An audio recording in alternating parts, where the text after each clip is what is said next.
Today, I will be building on Peter's work in a way that I'll try to look at it more from our perspective as youth workers who come to terms, who learn about human rights, digital human rights, which are sometimes very abstract, very complicated, and sometimes it feels like a luxury to talk about human rights when you're struggling with paying your bills, your mental health issues. And what I want to do today is to think about digital human rights as a large part of every aspect of these things in our lives. So the key area of my research is looking at digital inclusion, so how digital technologies might exclude people from society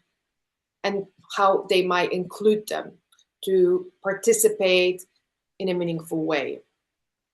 And as you know, probably, it's very tricky to find that balance.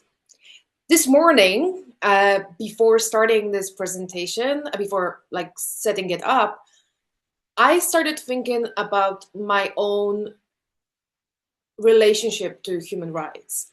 So I created this first slide in which you can see my face covered with many icons, with me being drawn into constantly do online shopping, because that's how I now regulate my emotions in my 40s.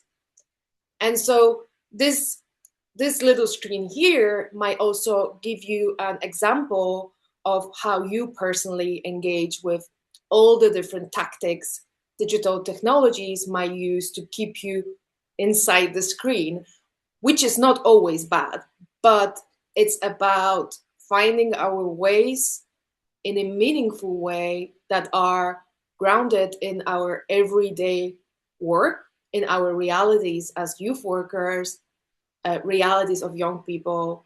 So we identify these links between what we do, how we live, how we think, and how these connect to the broader, bigger political landscape of human rights and digital human rights. So thank you for sharing the link to the presentation. Can I go to the next slide now, please? Thank you. I kind of started thinking too much about this topic, and for me to organize my thoughts, I create things. So this one here, if you scan through the QR code or use the link that is there, should take you to a platform, a small website with materials that you can use in your work.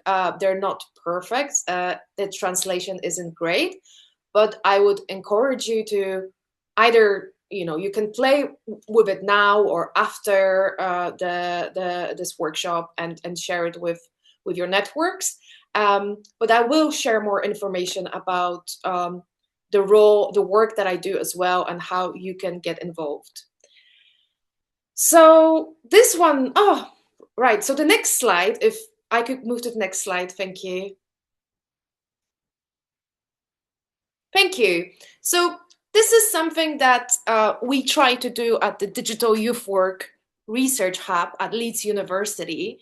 And let me say that the work that is, that has been mentioned before, the work that Limenas has been doing in all over Europe, this led to this, the fact I realized that, we often talk about digital childhood, so young people, like children, maybe under 16-year-olds, and how to protect them.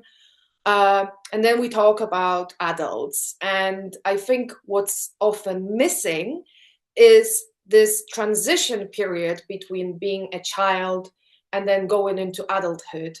And so you can see this person walking up the stairs here, And it's as if they are surrounded in this unknown, unregulated landscape of digital technologies. And as youth workers, we are trying our best to support them, because we all know that not all schools can support and understand all of the digital needs. So I want to focus on that transition to adulthood, which is such a unique period where your hormones go off, and and knowing that we work with generation that is very different to us as adults. We are all in different parts of the digital transformation. So next slide, please. And to be able to do that today, I wanted to give you two stories that we could hopefully relate to. So what I would like us to do is to think about these big ideas, abstract ideas sometimes, around digital human rights, and bring them into our everyday life, and more importantly, into our bodies. So let me introduce you to, and I asked, AI to create Lithuanian names, but I'm not sure if I'm going to be, pronounce it correctly. Gabija is a 16-year-old person who, young person who could be one of your club participants, youth club participants. And Thomas, on the other hand, he is a 29-year-old youth worker. And let's have a quick look at their days. So the next slide gives us an outline of Gabija's day. So this could be a regular day where you are, which I also do. I wake up. I'm not, maybe not, I might not be fully awake, but I get into my phone and I start scrolling to wake up. In the context of Gabija's day, she is 16. And what we see here is that she will wake up, she will scroll, then she will take a photo, she will change filters so it looks a bit, more aligned with what social media says is attractive, or with what gets more liked.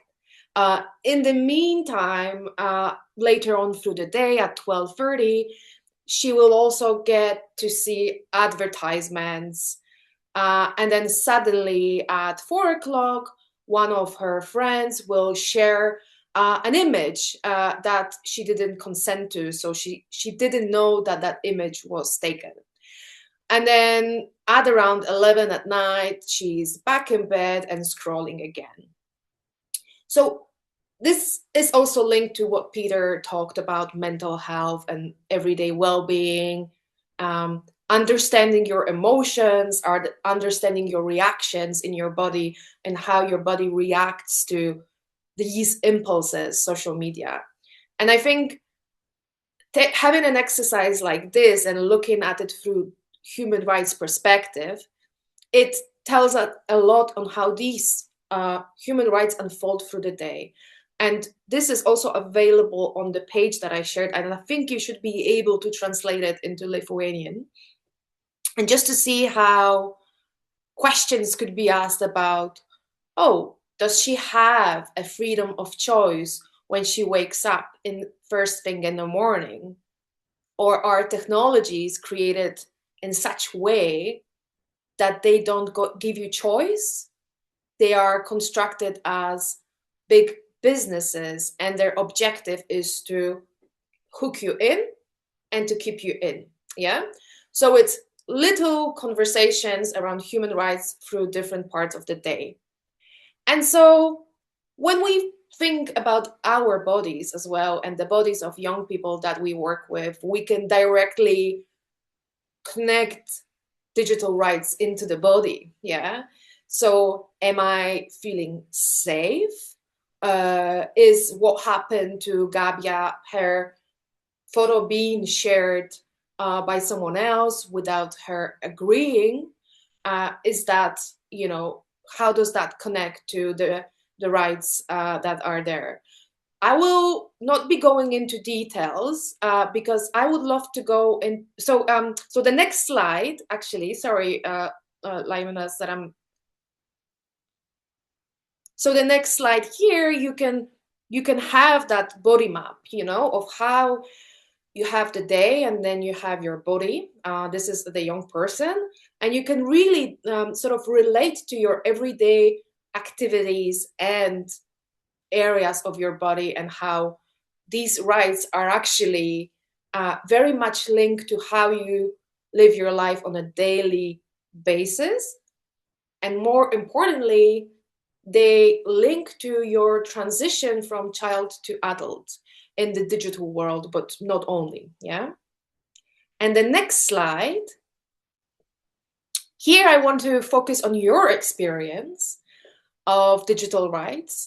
And in a sense, we can spot maybe potentially in your work, when you work with young people, you could find similarities between the way we work with digital technologies and the way we behave around them.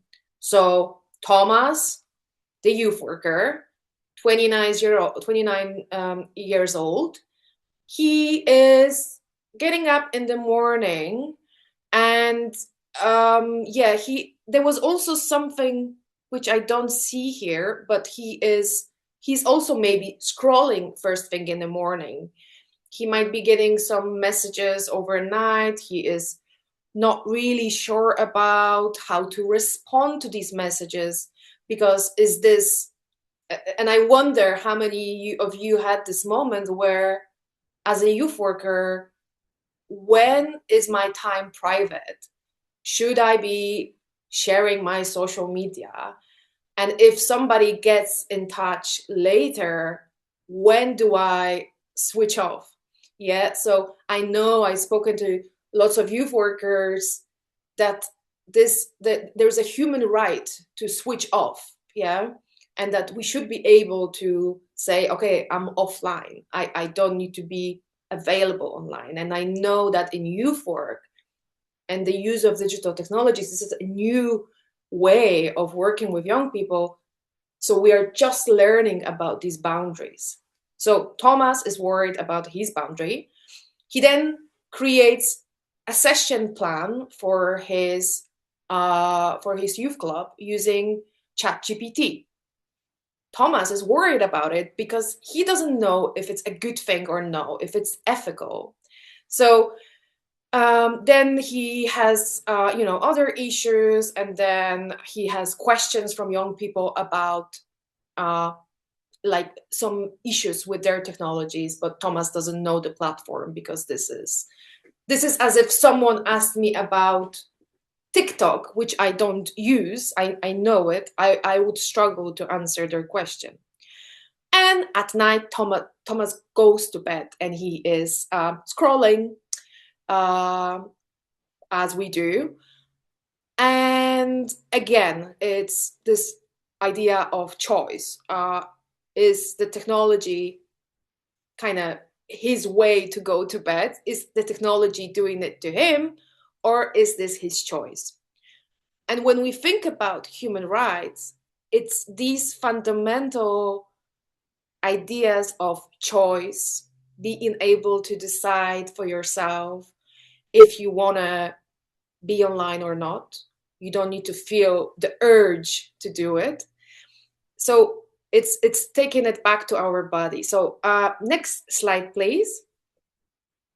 I will not go into details here, but this is about how as a youth worker, you might experience these choices or impossible choices in your body.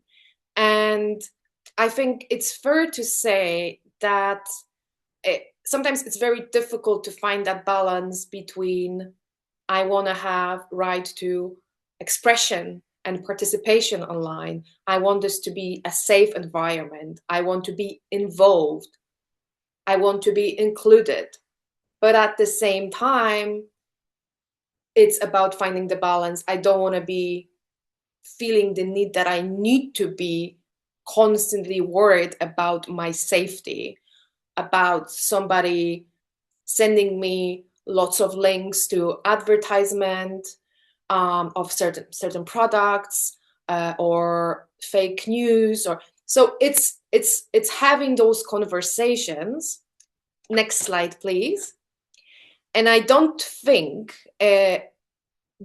these conversations are meant to get us to think and talk about it. It's not your role to magically fix Facebook or magically create a revolution. No, that's beyond our pay grades probably, and our ability to look after ourselves as youth workers while looking after young people and without a digital burnout. Because let's not forget, leisure is and rest is a huge part of your human right, you know, to health and well-being. So for your information here, I just wanted to give you an example of how a youth workers' life and young person perspectives on everyday experience with digital technologies actually have quite a lot in common. And it might be a solid ground for, like, let's have a conversation. How would you change this? What do you think needs to be done to change this? And these little conversations might shift the way we think about young people as those who might be politically involved and aware to ask for better technology systems, to ask for better human rights. And if we go to the next slide, and I'm gonna skip these ones because maybe we can skip, yeah, this one here. This is, I'm gonna finish very soon, but I want you to think about or consider thinking about digital human rights as not something that needs to be done, achieved right away. Or I don't want you to think in those binary ways, this very good, bad. This is good, this is bad, this is good, this is bad. Because what's important when we think about youth work and preparing young people and ourselves for the way digital technologies and the digital world is changing is not about just saying less screen time, don't share personal information, be more responsible. It is important, but digital human rights help us to understand the system, yeah? So when we think about our bodies and our fingers on our screens, it's important, I think, to realize that it's part of a bigger system, bigger network. And so when we think about digital human rights, it's not so simple to switch off, spend less time online, but actually to understand why I spend so much time online, what can I do to protect myself, but what are fundamentally the issues with the system, and how can we, you know, have conversations with politicians or tech companies and say, we demand better.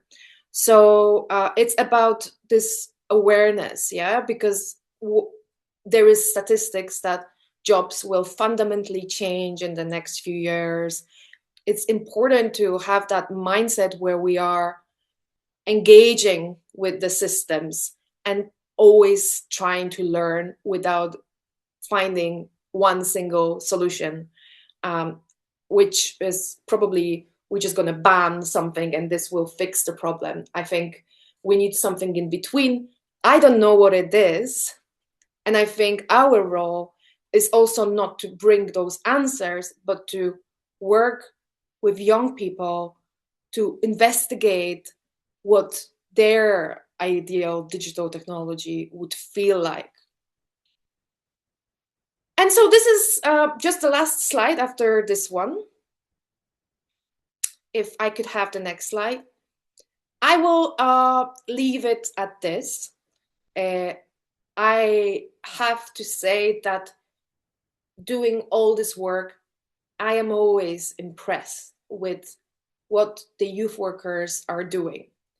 So regardless of what happens after this workshop, I think your curiosity and ability to learn about digital rights, you should, I always say that you should be proud of what you're doing, because I think that youth workers are doing the most important work when it comes to young people's digital transition to adulthood.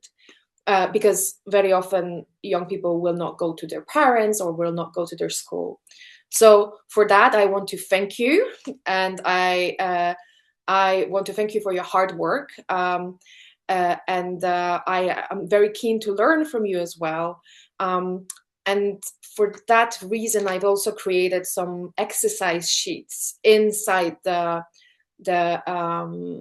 website that I created. So you're welcome to go there. Yeah, that's the next slide. Yeah, and there's all the information that you might use. However, always bear in mind that I created it with help of AI tools. So never, ever take it as a 100% academic knowledge source, but use it, play with it, critique it, do whatever you want with it. And most importantly, feel free to be in touch. So that would be my last slide. And I am very keen to learn about your work. And thank you for having me today.